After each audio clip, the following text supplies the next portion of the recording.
A graça e a paz, amados irmãos, mais uma devocional de sábado. Hoje a gente vai falar do Sermão do Monte, as bem-aventuranças, né? Que está lá em Mateus 5, de 1 a 12, que diz lá: Vendo as multidões, Jesus subiu ao monte e se assentou. Seus discípulos aproximaram-se dele e ele começou a ensiná-los, dizendo: Bem-aventurados pobres em espírito, pois deles é o reino dos céus. Bem-aventurados que choram, pois serão consolados. Bem-aventurados humildes, pois eles receberão a terra por herança.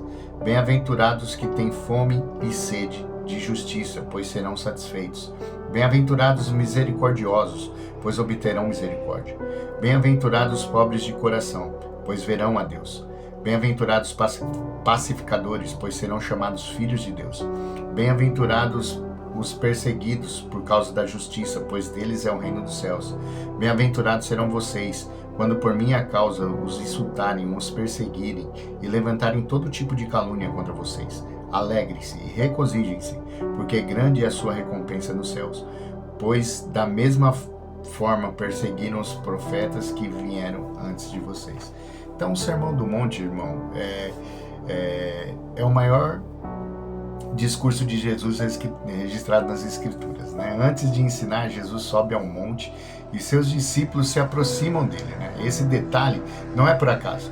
Assim como Deus entregou a lei a Moisés no Monte Sinai, agora Jesus sobe ao monte para revelar a lei do reino de Deus. Isso demonstra sua autoridade divina, né? Então, como eu faço sempre, 3 tópicos. O primeiro é: Jesus chama seus discípulos para perto.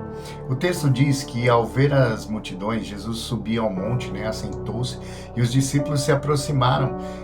Na cultura judaica, o mestre se assentava para ensinar, né? Jesus assume a posição de mestre supremo, né? Quem deseja viver o reino precisa aprender aos pés de Jesus. Então a gente precisa se aprofundar, cada dia mais conhecer a palavra, cada dia mais a gente precisa estar mais parecido com Cristo. Hoje é melhor que ontem e amanhã melhor que hoje e assim por diante, né? No tópico 2, Jesus revela quem são os verdadeiros cidadãos do reino, né? As bem-aventuranças não apresentam requisitos para entrar no reino. Elas descrevem o caráter daqueles que pertencem a ele. O pobre de espírito reconhece sua dependência de Deus. Os que choram experimentam o consolo do Senhor, né? Os mansos não confiam na sua força, mas na direção de Deus. Os que têm fome e sede de justiça desejam agradar ao Senhor acima de tudo. Essas qualidades não são produzidas pelo esforço humano, mas pela ação do Espírito Santo de Deus, né? O reino de Deus transforma primeiro o nosso coração e depois o nosso comportamento, né? Quebra o nosso coração de pedra e faz um novo coração de carne, né? Para que a gente entenda a palavra de Deus, para que a gente se aprofunde cada dia mais. E o tópico 3 é: a recompensa é eterna. Jesus afirma que aqueles que foram perseguidos por causa do seu nome devem se alegrar, né? Porque sua recompensa está nos céus, não está aqui nesse mundo, está lá com o Pai, lá no alto. Seguir Cristo pode trazer oposição neste mundo, mas jamais resultará em prejuízo eterno, né? Deus honra aqueles que permanecem fiéis. Então, o Sermão do Monte começa mostrando o reino de Deus e é diferente do reino deste mundo, né? Ele mostra que o reino de Deus é totalmente diferente desse mundo, né? Esse mundo eles valorizam poder, riqueza, orgulho, né?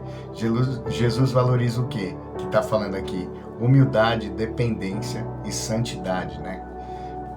Conhecer e prosseguir conhecendo a Deus, a gente ser humilde, né?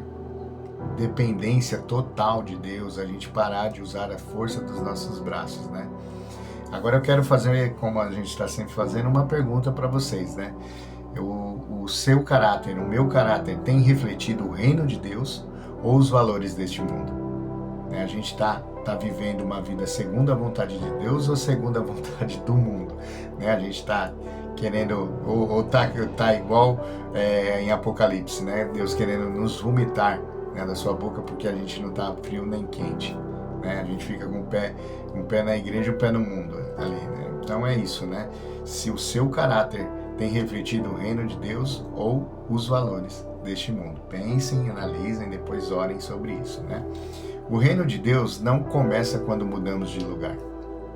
Começa quando Cristo muda o nosso coração. Então, o pastor Anderson esses dias deu uma referência, né, que uma senhora falou para ele quando ele era novo convertido, falando que o peixe, quando a gente tira do mar, né, a gente tem que salgar. Por quê? Porque ele não se contamina com o sal que está no mar. Então a gente tem que temperar ele fora, né? Então a gente tem que ser isso, a gente não deve se contaminar com as coisas do mundo, mas temos que estar lá, porque através das nossas vidas as pessoas vão conhecer a Cristo. Que Deus abençoe a vida de vocês, que seja um final de semana abençoado, que essa palavra possa falar com vocês, como falou comigo, e que Deus abençoe a vida de vocês. Amém.